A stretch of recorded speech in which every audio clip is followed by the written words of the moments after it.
Hello दोस्तों, आप सभी का स्वागत है हमारे YouTube channel MS knowledge world पे। आज हम बात करने वाले हैं उस्मान गाजी की इतिहास और सल्तनत उस्मानिया क्या था इसके बारे। दोस्तों, हमारी पहली वीडियो एर्तुगरुल गाजी के इतिहास पर थी। अगर आपने नहीं देखा है तो लिंक नीचे मैंने डिस्क्रिप्शन में दे रखा है, ज़रूर देखें। दोस्तों, साथ ही हमारी वीडियो को लाइक और सब्सक्राइब भी कर दें। तो आइए हम चलते हैं अपनी वीडियो की तरफ।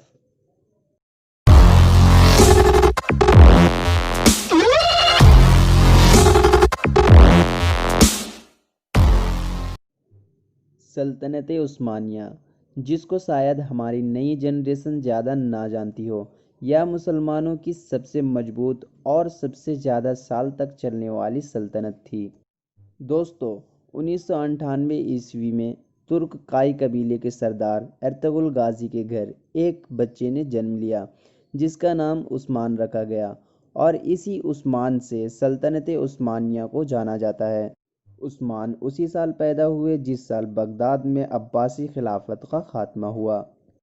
उस्मान 3 भाई में सबसे छोटे थे और इसकी मां हलीमा सुल्तान इसकी पैदाइश के फौरन बाद वफात पा गई।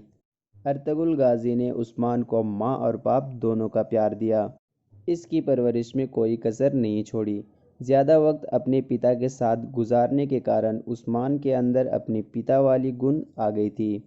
एर्तुगरुल गाजी ने उस्मान को बचपन से ही सियासी जंगी तरबियत देना शुरू कर दिया था।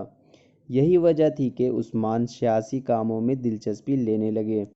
बचपन ही से घोड़सवारी, तीरंदाजी और तलवार चलाने में माहिर थे। उस्मान गाजी को बचपन से ही शिकार का शौक था। अपने पिता और भाई के मना करने पर भी शिकार करने जंगल में चले जाते हैं और सारा सारा दिन शिकार करते हैं। उस्मान जब बड़े हुए तो ये भी अपने पिता ही की तरह बहादुर और नेक थे। सिपाहियों के साथ इस तरह मिलजुल कर रहते कि इन्हें कभी महसूस ही ना होने देते कि वे एक सरदार के बेटे हैं। उस्मान गाजी के इसी आदतों की वजह से कबीले के सारे सिपाही, मर्द और औरत, उनके एक इशारे पर जान देने को तैयार होते थे। उस्मान गाजी बहुत नेक दिल और इंसाफ को पसंद करने वाले थे।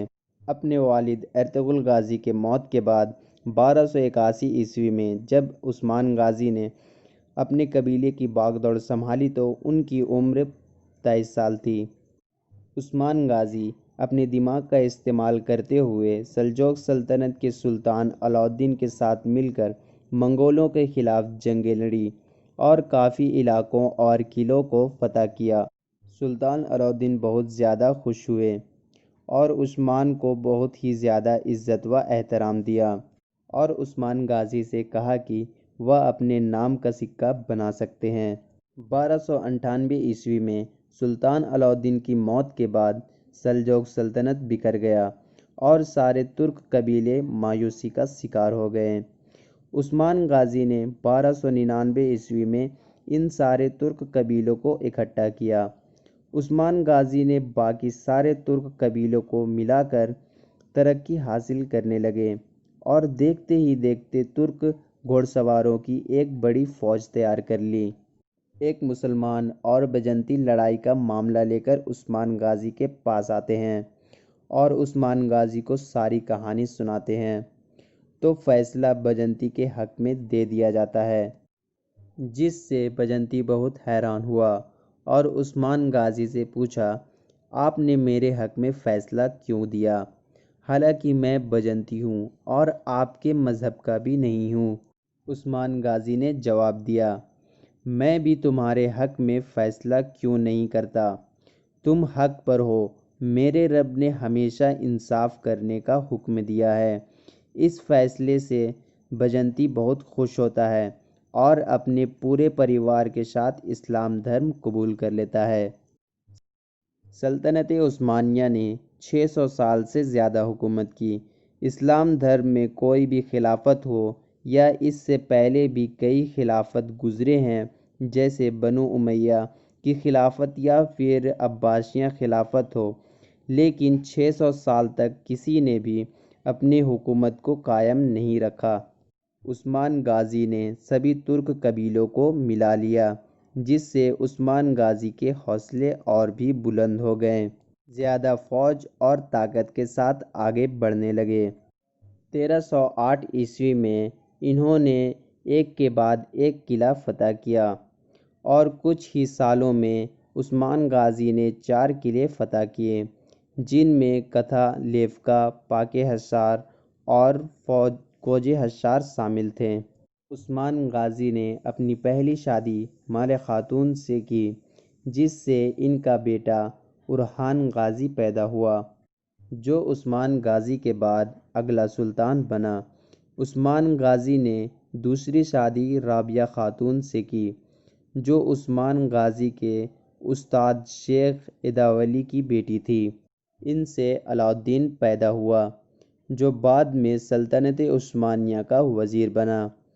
عثمان کے ٹوٹل 8 بیٹے اور 1 بیٹی تھی۔ 15ویں 16ویں صدی میں عثمانی سامراج کا وستار ہوا۔ اسی دوران یورپ اور ایشیا کے بیچ تجارتی راستے پر کنٹرول کی وجہ سے یہ سلطنت اور مضبوط ہو گئی۔ اسی کو انگریزی میں آٹومن امپائر کہا جاتا ہے۔ 1453 میں عثمانی سلطان محمد فتح نے قسطنطنیہ کا محاصرہ کیا اور کچھ دنوں کی لڑائی کے بعد قسطنطنیہ مطلب استنبول کو فتح کر لیا، جو کہ بیزنطی سلطنت کا دارالخلافہ چلا آ رہا تھا۔ پھر وہ سمے بھی آیا جب عثمانی سلطنت بڑھتے ہوئے بغداد میں پھیل گیا۔ تب جا کر سن 1520 میں عثمانی سلطنت خلافت عثمانیہ میں بدل گیا۔ قوم کے کچھ غداروں نے یہودیوں سے مل کر سلطنت عثمانیہ کو ختم کر دیا۔ سلطنت عثمانیہ کے ختم ہوتے ہی 40 نئے دیش بنے، جو آج کل آپ دیکھ رہے ہیں۔ عرب، امریکہ یا قطر ہو، یہ سب دیش اس وقت نہیں تھے۔ سب کچھ اس وقت سلطنت عثمانیہ کے انڈر آیا کرتا تھا۔ عثمان غازی کے موت کا وقت قریب آیا تو عثمان غازی نے اپنے بیٹے اورحان غازی کو بلایا اور کہا کہ وہ بروصہ شہر میں دفن ہونا چاہتے ہیں۔ اب یہ ایک بیٹے کا امتحان تھا۔ عثمان غازی کے بیٹے نے بروصہ شہر پر نہایتی چالاکی سے حملہ کیا اور جو اس کے پتا نے نہیں کر پایا تھا، چند تھوڑے ہی دنوں میں کر دکھایا۔ بروصہ شہر فتح ہوا اور امیر عثمان غازی کو یہاں دفن کیا گیا۔ عثمان غازی نے اس سلطنت کی بنیاد بہت ہی نیک نیت سے رکھی تھی۔ یہ سلطنت 1924 میں پوری طرح سے ختم ہو گئی، جس کا مقصد صرف اور صرف اسلام کو پھیلانا تھا۔ اس لیے یہ سلطنت اتہاس کا حصہ بن گئی۔